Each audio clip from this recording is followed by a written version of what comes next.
আপনারা সম্মান নিয়ে আগামী দিনে চলতে পারবেন। আপনারা আপনাদের ছোটখাটো কাজগুলো আপনারা করাইতে পারবেন। এই সুযোগটাকে আমরা অর্জন করতে পারি, তার জন্য আপনারা আন্তরিকভাবে কাজ করবেন।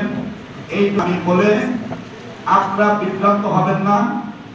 কিসে কে কি বললো এই সমস্ত কথায় আপনারা কর্ণপাত করবেন না। তারপরে আরেকটা কথা, যে আমরা অনেকেই বলি যে ৬৬ নৌকা, তাহলে আমাদের ভয় নাই। আসলে কিন্তু এই নির্বাচনটা একটু ভিন্ন করুন। মার্কা কিন্তু নৌকা নাই, মার্কা নৌকা নাই। নৌকার ৬৬,০০০ ভোট যারা আপনারা আনছিলেন, আপনারা যদি আন্তরিক না হন, শুধু ওই নৌকার ভোটের আশায় বসে থাকলে কিন্তু পাকিস্তান বলে যেতে পারে। তাহলে এখানে আঞ্চলিকতার কিছু বিষয় থাকবে, ক্যান্ডিডেটের ব্যক্তিগত